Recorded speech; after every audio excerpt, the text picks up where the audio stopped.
大家有冇試過睇完一套電影之後，第一時間想翻轉頭再睇多次？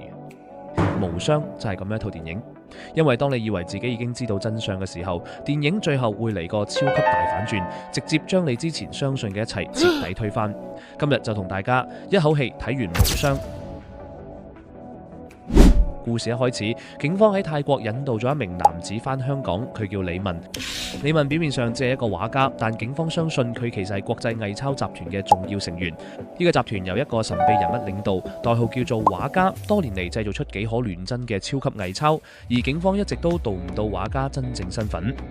喺訊問過程入面，中國著名藝術家阮文帶同律師團隊嚟到警署，試圖保釋李文。雙方達成協議，只要李文透露畫家嘅身份同犯罪歷史，李文就可以進入證人保護計劃獲釋。於是電影開始進入李文嘅回憶。返去1990年代，李文同阮文係住喺溫哥華嘅一對畫家戀人。阮文憑住自己嘅藝術天分成為知名畫家，但李文嘅作品被批評只係模仿大師嘅風格。李文意識到自己淨係識得參照其他作品去進行創作，所以為咗謀生，佢迫於無奈地開始偽造其他藝術品，再攞去賣。李文嘅偽造品引起咗畫家嘅注意，畫家出現喺阮文嘅畫展，指出其中一幅畫作只係仿照多個名畫家嘅畫作，並無價值可言。原來呢幅畫係李文嘅作品，本想夾雜喺阮文嘅畫作入面，令到幅畫作賣得出。俾畫家當眾羞辱作品後，李文呢幅畫作成為唯一賣唔出嘅展品。李文一怒之下燒咗幅畫，並決定同阮文分手。之後李文係上畫家，畫家睇穿李文嘅內心，佢知道李文渴望成功，更加知道李文唔甘心永遠做失敗者，於是邀請李文加入自己嘅偽鈔集團。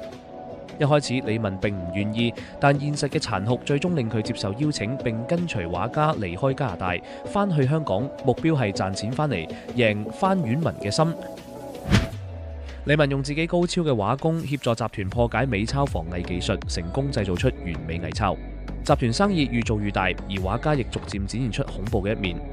有一次，為咗搶劫印製鈔票嘅變色油墨，畫家因為被一名保安偷襲而憤怒地殺死咗所有保安。完成印製假鈔之後，畫家將假鈔順利賣俾世界各地嘅買家。後嚟，畫家帶同包括李文在內嘅團隊去泰國金三角地區，同一位被稱為將軍嘅軍火商傾出售假鈔。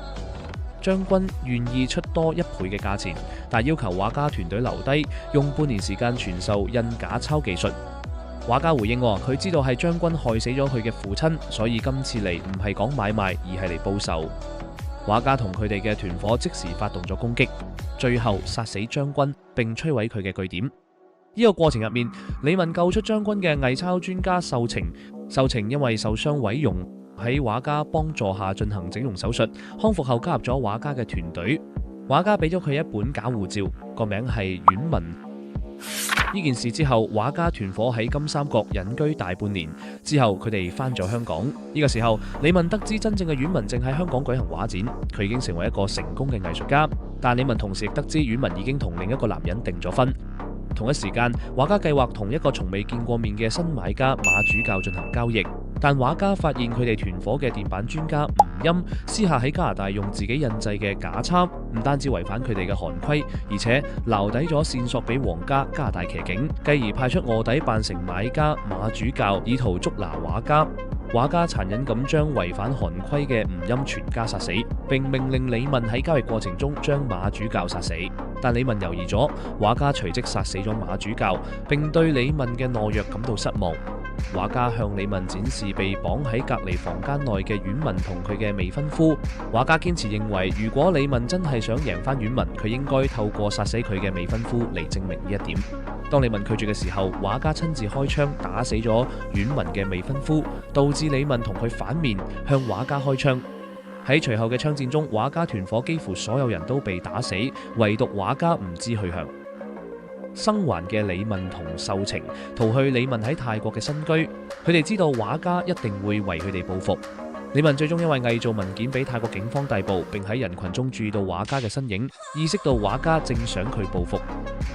聽到呢度，警方開始相信李文供詞，因為所有細節都非常合理，而且大部分證據都能夠互相吻合。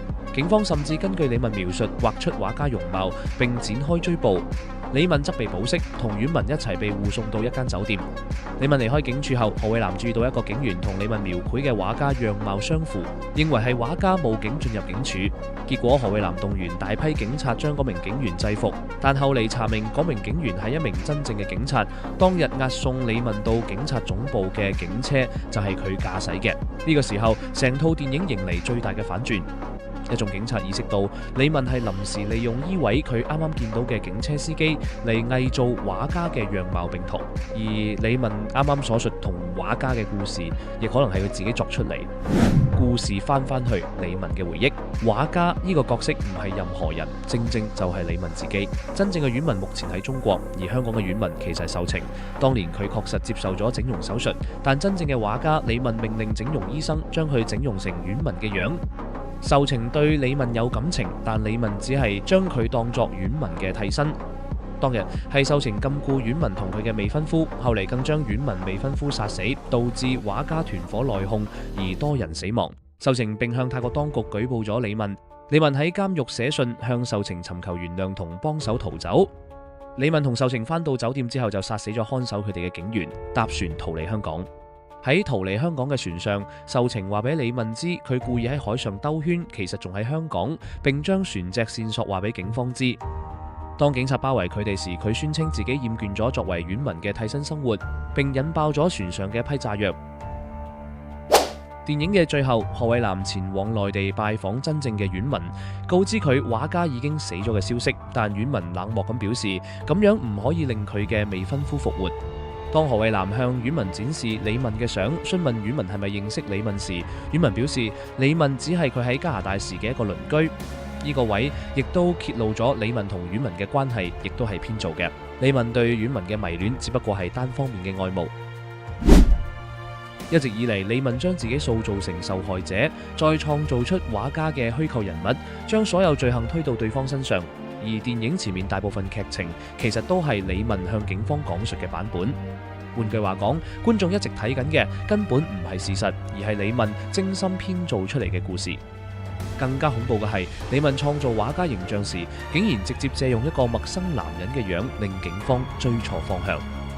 當真相揭開之後，觀眾先突然發現，之前好多睇落合理嘅情節，其實都充滿漏洞。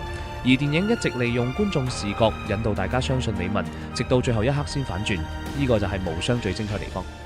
佢唔單止係一套犯罪電影，更加係一場關於欺騙同認知操控嘅遊戲。李敏最想得到嘅，從來唔係金錢，而係身份認同。佢羨慕成功人士，羨慕阮文，更加羨慕所有能夠被人欣賞嘅人。所以佢創造出畫家，亦創造出另一個理想化嘅自己。可惜最終佢仍然無法逃避現實。電影結尾，李敏真正面目徹底暴露，而佢精心設計嘅謊言亦開始崩塌。當觀眾以為自己睇緊一個受害者故事，其實一直都係騙局一部分。呢種層層反轉，亦令無雙成為近年最具代表性嘅港產犯罪電影之一。原片仲有更多驚人嘅細節，不過喺呢度就未能盡錄，所以十分推介大家去睇一次原片。今次嘅電影解說就去到呢度。如果大家中意我嘅片，歡迎訂閱同讚好，留言話俾我聽下次想講邊套電影，我哋下次再見。